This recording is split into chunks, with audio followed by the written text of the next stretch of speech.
Well, good morning. If you are a guest online or in the room today, welcome. Welcome to a church that cares deeply for people who feel spiritually disconnected, disenfranchised, who are deconstructing their faith, all of that. My name is Ryan. I'm the lead pastor here. My pronouns are he, him. I'm a white, cisgender, heterosexual man who has benefited from systems that have favored people like me. And as a follower of Jesus, I believe that naming those systems, naming those privileges, and leveraging them for others is the start of a life committed to peacemaking and justice, or what Jesus would have called the kingdom of heaven. Philippians chapter 2, this little letter in our New Testament, tells us that the Christ, though had every status equal with God, let go of all those privileges and took the form of a servant, and that's the path that we're learning to walk here. So, however you have come into this space, wherever you are today, whether you're certain or skeptical, hopeful or hurting, you are welcome here. And I hope that you join us as we walk this peacemaking path together. Inside your program is my cell phone number. Whether you've been around for a while or you're a guest, and if you'd like to get together and learn more about our journey and what's ahead, maybe you have some insight, a prophetic gift, and you want to tell me what's ahead, feel free to give me a call. I'm happy to listen to that. So I was thinking about today and this talk. It's like they don't, in grad school, they don't have a class on this one, right? Or whatever it might be. And as I thought about today, I couldn't get two images out of my head. I couldn't get Star Wars and Harry Potter out of my head. So let's just divide the room up right now, the sheep and the goats. How many Star Wars fans do we have?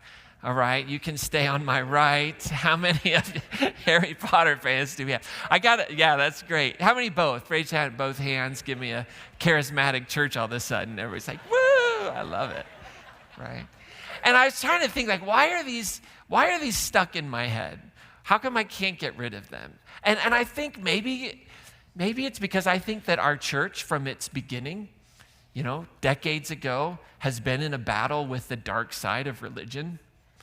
I think that's been a part of the story for those of you that were present from the very beginning, that exclusion and pride and legalism and power and all those things that are a part of religion at its worst, those were a huge part of the story on day one. How do we overwhelm those? How do we stand opposed to that?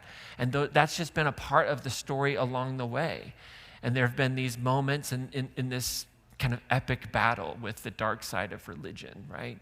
And I think that's part of it. I think that I can't get rid of those epics because of that, but I also think I can't get them out of my head, and I was really thinking this for two other reasons, two other phenomena that I think that go beyond the dark side, right, imagery. For me, I think there's these two realities about these things, this Harry Potter and Star Wars stuff that are so culturally, globally kind of in our imaginations, and that is this concept of nostalgia and anthology. Nostalgia and anthology. And let's start with this idea of nostalgia, right? There is a strange ache in our hearts whenever something beautiful comes to an end. Can I get an amen? Right? There's something about that. A graduation, a retirement. How many retired folks in the room? We hate you. All of us that are still working, we hate you. Absolutely hate you. But not all of you, just the part of you as a person that's retired, right? That's the part of you that we don't like.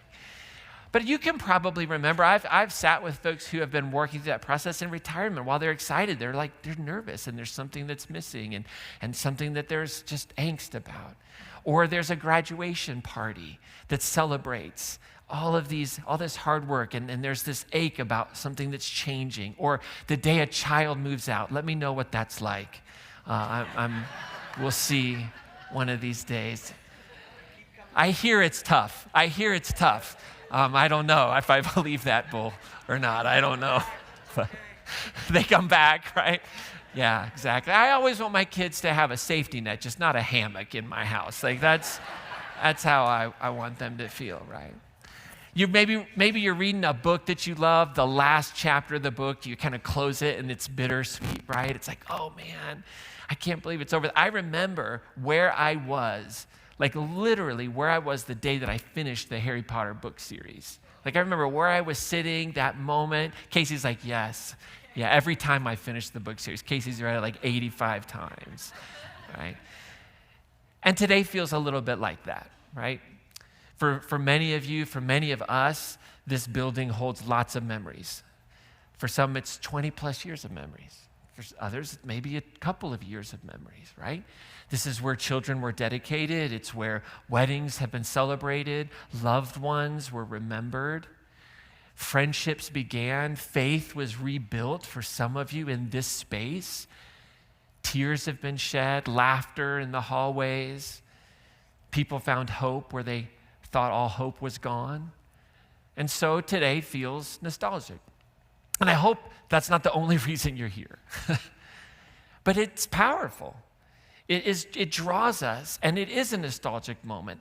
Right now, it's a moment of remembering and celebrating. And I think that's one of the reasons why Harry Potter and Star Wars comes to mind, because those are nostalgic things for me. I remember when my son was real little, when Judah was real little, our oldest son, he started to read Harry Potter. We read some of those together, and I started reading them. We watched the movies, and there's like nostalgia around watching those movies with my mother-in-law, who gave away that Dobby dies to my niece at one.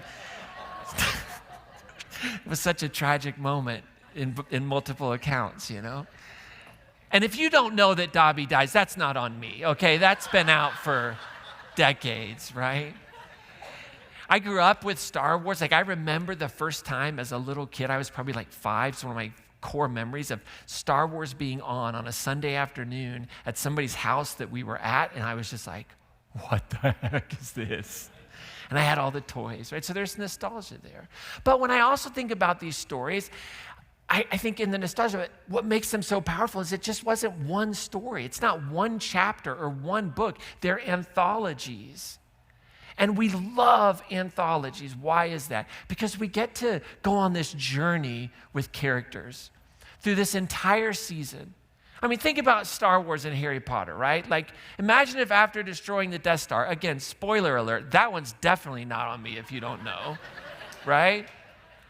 But let's just assume like Luke and Leia and Han, and they look around and the Death Star's like destroyed, and they're like, that's it. Let's just stop there, right? No Empire Strikes Back, no Return of the Jedi, no prequels, no postquels, whatever, you know, none of that. It's just, that's it. Or what if Harry Potter ended after the first book, The Sorcerer's Stone? Like, we wouldn't have these magnificent characters like Snape and Dumbledore. We wouldn't understand and be able to see in this really beautiful way the power of sacrifice and friendship, of bending the rules for all the right reasons. We wouldn't understand in a unique way ideas of redemption, no growth, no new adventures. And the story would be safe, okay, but it would be unfinished. And the beauty of an anthology is it doesn't avoid change. It doesn't avoid change. It's not trying to say, oh, we have to keep things perfectly where it is. The power is that the characters keep moving forward. And they move forward carrying everything that they've learned, everything that they've experienced behind them, all the victories, all the losses, the new friendships, the friendships that were lost, the scars. The story continues. And life works that way. Our lives are anthologies. They're anthologies, they're stories of struggle, of wins and of losses, of celebrations, of disappointments. And healthy nostalgia invites us to look back at those things. But healthy nostalgia doesn't ask us to live there. Healthy nostalgia reminds us that the journey matters. Nostalgia is one of the ways that we honor the chapters and the volumes that have shaped our lives. It helps us remember who we were and what we learned, how far we've come. You know, there's something about, like, we have to remember what happens in Star Wars Episode 4 if we're going to really understand and appreciate Star Wars Episode 6, right? Like, you have to hold it all together. We have to understand the story of Snape and Lily to understand Snape's love for and allegiance to Dumbledore and care for Harry. Like, you just can't. You have to know the past, and nostalgia and memory is a vital part of that. But nostalgia is only half of a life well lived. Sometimes we imagine faithfulness means preserving everything exactly as it was or as it is, for fighting to hold on to what we have right now or what we once had. But you know what? Our scriptures rarely tell that story.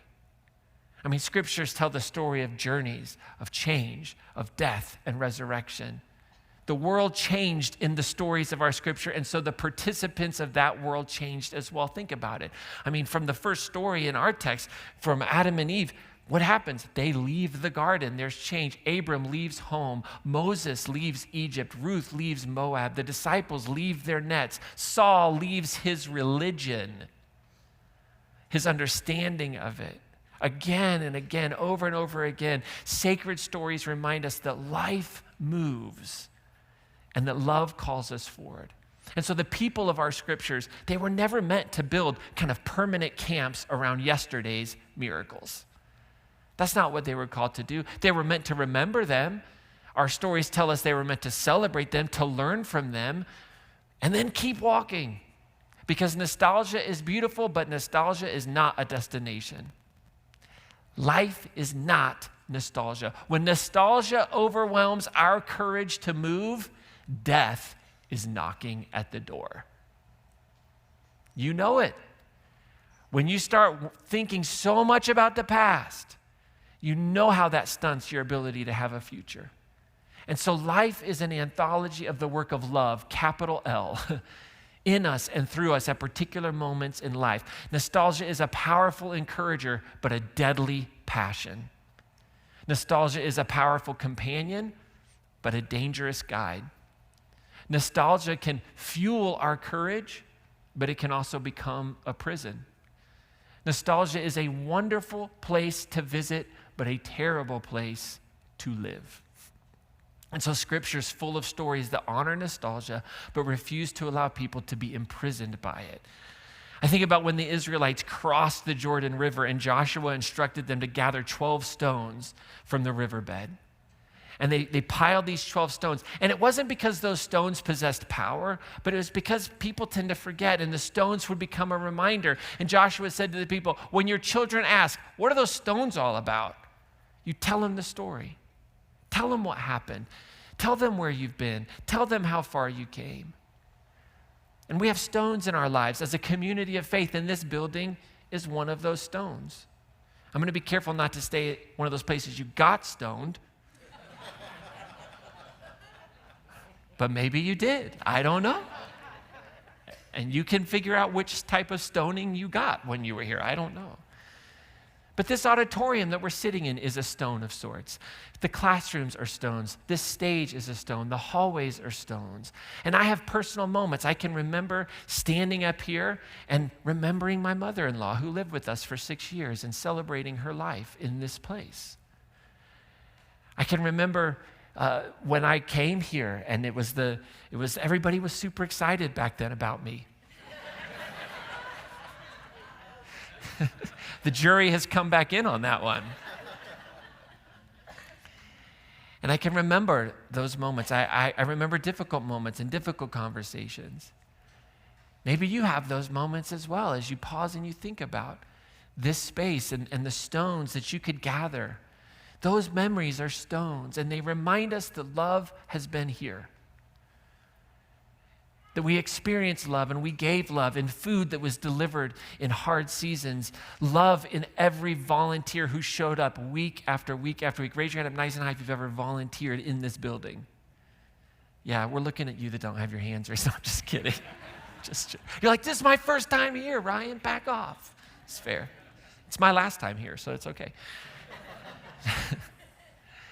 Every time a volunteer would show up, love in our prayers that were whispered together in times where we felt a lack of hope. Love in friendships that were formed around maybe tables that you're sitting at right now. Love in people who refuse to let one another suffer alone. And those memories that you have, they remind me that something sacred happened here in this space. They remind us that love transformed and changed people and circumstances in this space. The compassion was present and it mattered. That hope is stronger when we share it together. And here's the thing. if that love showed up here, if that love carried us through these years of joys and challenges, perhaps that love can carry us into whatever comes next. See, nostalgia becomes holy and powerful when it transforms memory into courage. When those memories become reminders of what can be, not what was. And one of my favorite passages that always gives me a sense of comfort and peace in transition. And I've been, for whatever reason, in a lot of transition in my life. Feels like that's a theme of where I end up in change. And one of the passages that I love is found in Isaiah chapter 43. In Isaiah 43, 18 through 19, the writer says this, "Do not remember the former things or consider the things of old. I am about to do a new thing, and now it springs forth. Do you not perceive it?" And if we're really going to appreciate these words, like we need to understand like the people who wrote them and what they were going through when they first heard them. These words were not spoken to people sitting comfortably in familiar surroundings. They were spoken to exiles, people who had lost everything. Jerusalem had fallen, the temple had been destroyed, people they loved were killed. The symbols that once gave them their identity and a stability and a sense of who they are were gone. They were kind of living at the end of The Empire Strikes Back, right? Like where Luke is missing a hand, Darth Vader has the upper hand, pun intended. I know that's why you come, for those little gems, those dad jokes, right? Or they were living right at the moment when Voldemort climbs out of that cauldron and you're like wondering, is my kid too young to watch this? Right? And Cedric is murdered. And the story ends with tears. And what's going to happen? These folks found themselves living in Babylon, asking questions many of us ask when life changes, when a symbol, a core symbol of our identity shifts. What now? Can we still make meaning in all of this? Can we still find meaning? What happens when the place that held it all together, that holds all our memories, is no longer ours? And so many were spending their days looking backwards, remembering better days, remembering what life used to be like, praying for children's heads to be dashed against rocks, thinking back, remembering home. And honestly, like, can you blame them? Nostalgia is often born from a love of something in the past, but Isaiah in this moment comes with this very surprising word. It's interesting. He doesn't come in this moment with, "I get it. I'm so sorry. I'm so sad." He doesn't tell them necessarily that their memories are wrong. He doesn't tell them to forget their story. In fact, he has spent a few chapters and there's some time reminding people of where they've come from. But instead of telling them their memories are bad, he just says, no. He says, whoa. He's warning them. He's warning them. Don't be captivated by what was. It will blind you to what is yet to be. He says, don't remember the former things. Don't fixate on them. In other words, don't let yesterday become the limit of tomorrow. If you're stuck there, don't assume that because meaning was found in this one place, in that temple at that time, that it can't be found someplace else. He's saying, don't mistake the container for the miracle. Don't let nostalgia over the past ruin your hope for the future. Did you hear that? That's a powerful word. It's an inspiring word from a person, from a prophetic voice to people who were feeling defeated. And it's a word that comes from the Spirit of love through our text to us. Don't let nostalgia over the past determine your hope for the future. The temple, the building par excellence, had been lost. That was it. But that temple, as much as they might have thought that it was their identity, it wasn't their identity. The temple was not their identity. It wasn't. They thought it was, but it wasn't. And so they're wrestling with it. They're negotiating it. The temple's gone, but here's the thing. Everything that the temple stood for remained, was still present with them. Compassion remained, community remained, justice remained, hope remained, love remained. That chapter of the temple That season had ended with violence and pain, and the next chapter had not yet been written. And right there in the uncertainty of it all, the loss, the pain, the death, comes this word: I am about to do a new thing. And what made those words so powerful wasn't certainty, it was possibility. The folks, they couldn't see the future yet. They didn't know how restoration would happen, what it would look like. They only knew that the story was still unfolding, and perhaps that's where we find ourselves today. For decades, this building has been a sacred container for miracles. It's within these walls that children were dedicated. The people were baptized, weddings were celebrated, loved ones remembered, friendships formed, faith was rebuilt, hope was rediscovered, lives were changed, and we should honor every bit of it. And let's remember, the miracle was never the building. The miracle was you. That's the miracle. The miracle was always the people. The miracle was always the love manifested through the people. The miracle was the healing. The miracle was always the courage to stand up for our values. That's the miracle. The miracle was ordinary people choosing one another again and again and again, showing up, serving, forgiving, encouraging, welcoming, growing. The building was the container. It is a beautiful container. It is a faithful container. It's a sacred container. It's an expensive container. But love was always the miracle. Costly love. Inclusive love. A love that's not afraid to ask tough questions, to say things out loud that nobody else wants to say. Love was always the miracle. And if all that happened here, perhaps the anthology isn't finished yet. Perhaps there's new friendships that are waiting to be formed. Perhaps there's new lives waiting to be changed. Perhaps there's new hope waiting to be discovered, because the anthology isn't over. Not even close. The building matters, absolutely. Our memories matter, absolutely. But the mission matters far more. And the mission calls us forward. So don't mistake the container for the miracle. Because every meaningful new book in an anthology always requires something of us, always asks something of us, of the characters within the story.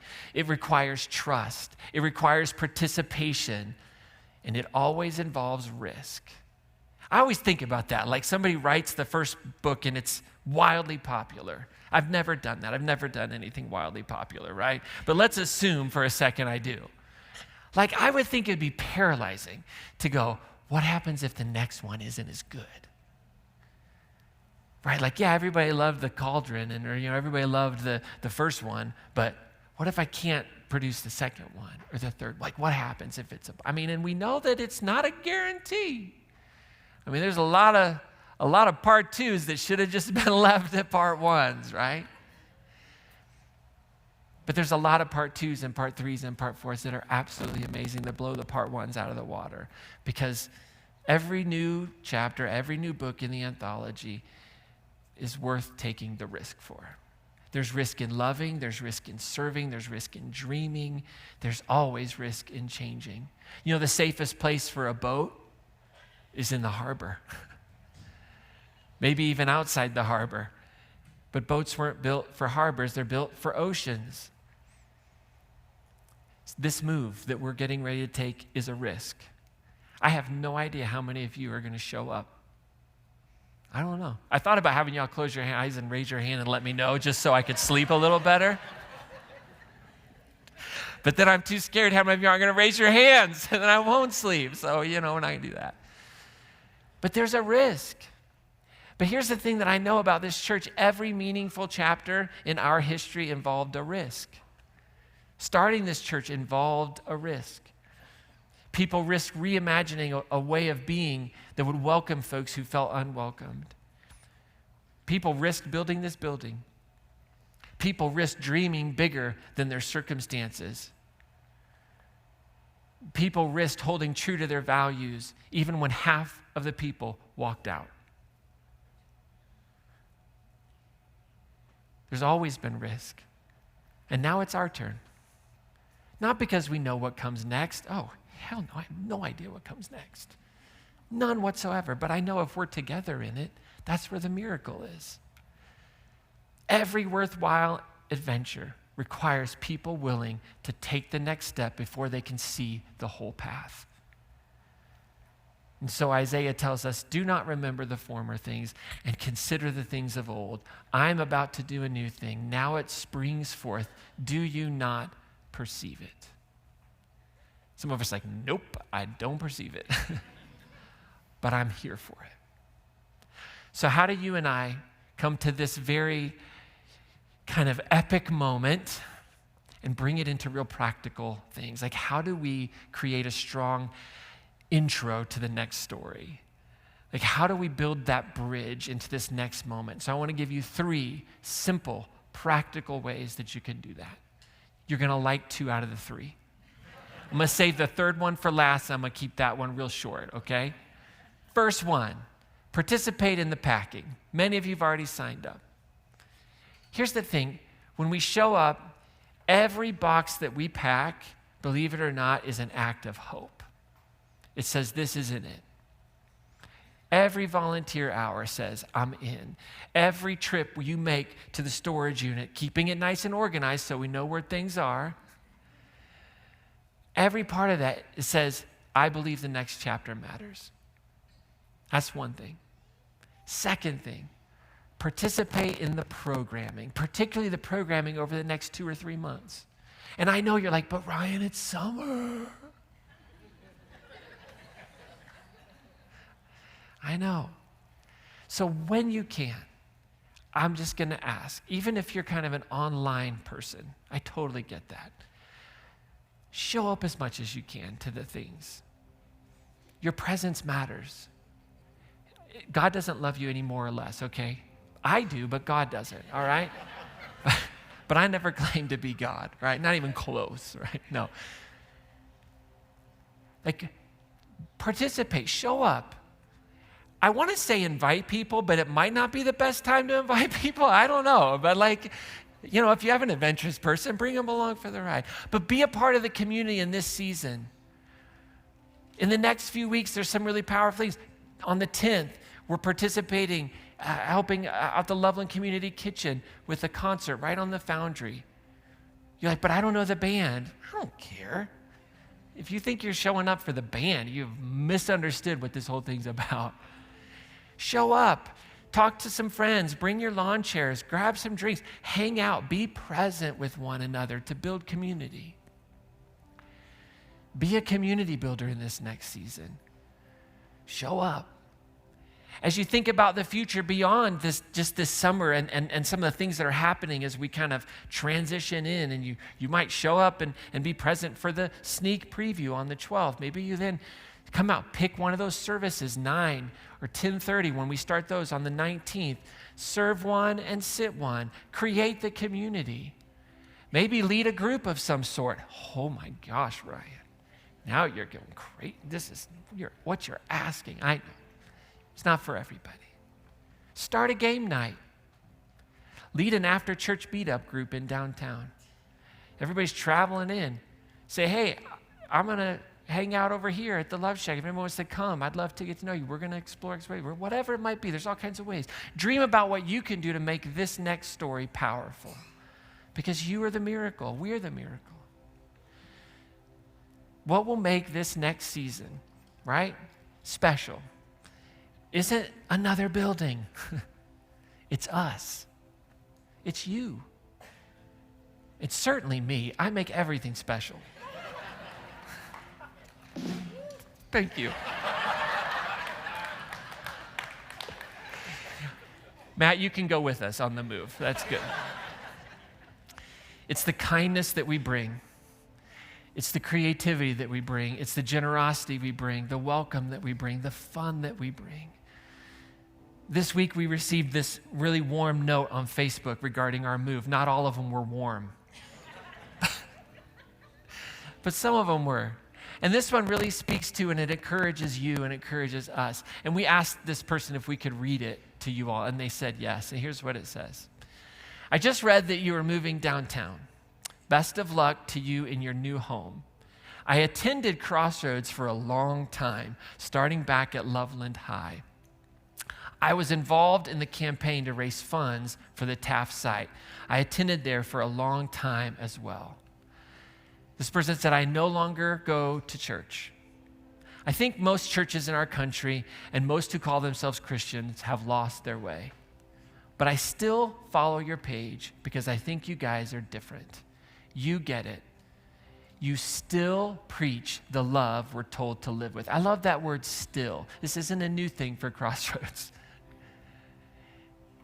And this person said, some of my best friends are members of the LGBTQ plus community, as is my stepdaughter. I love how welcoming you are to that community. I love how you push against the hate that comes your way. Please keep doing what you're doing. And again, best of luck in your new home.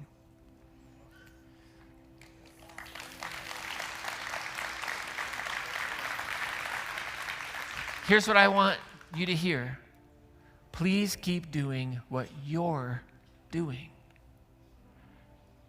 Whatever you're doing right now as a part of Crossroads, keep doing it. Not because everything that we've done or you've done has been perfect, but because people still need communities where love matters more than fear, where there's mystery. So participate in packing, participate in programming. And here's the third one. Nobody's going to like it, but you know what's coming. What am I going to say? Participate in generosity, in giving, in funding. I couldn't come up with a P word. Sorry. Every generation inherits a story, and every generation decides whether that story continues. Our generation, you all, me, us, we're not simply paying bills. We are investing in possibilities we cannot yet see, and we are creating space for future stories, future healing, future hope, future reconstruction of faith. And so, today, I hope you'll participate in that. I hope that you'll make a renewed commitment to your donating to this great work.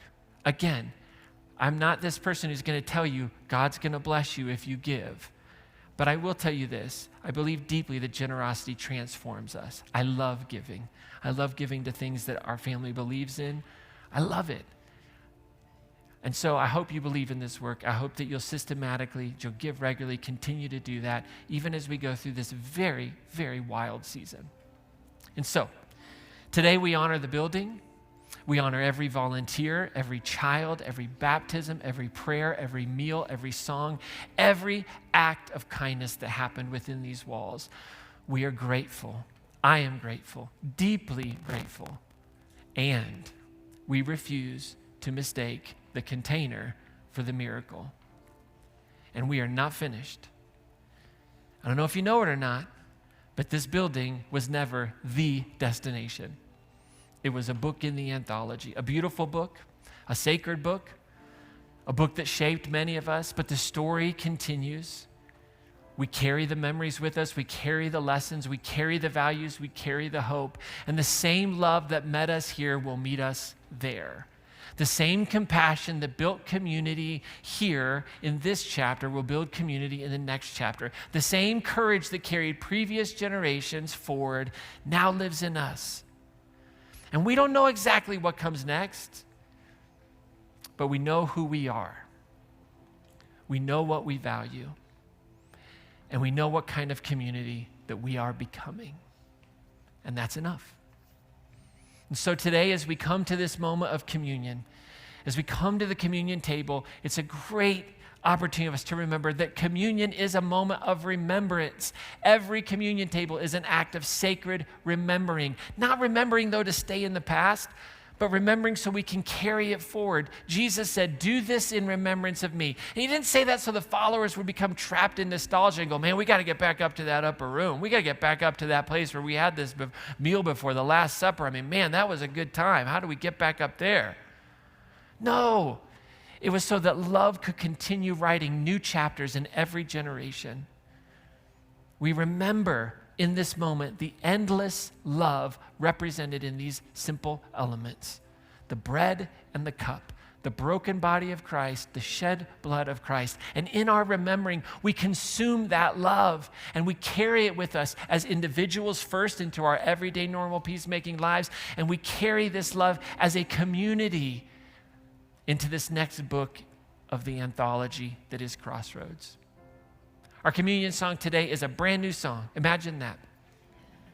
It's a brand new song for this next season. It's kind of our anthem for this next season, and it's called Here We Go. It's by a band called The Wild. And my favorite lyric for this moment in this song for today says this: strike a match, watch the flames go higher.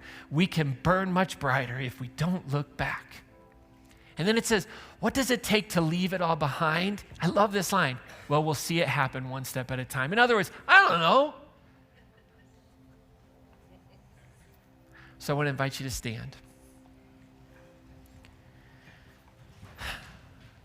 So with gratitude for everything that is behind us and hope for everything that is ahead of us, with a heart full of gratitude for many beautiful years of ministry in this place, with hope for tomorrow, courage in our steps, generosity in our spirits, and an unwavering faith in the power of love, Crossroads, here we go.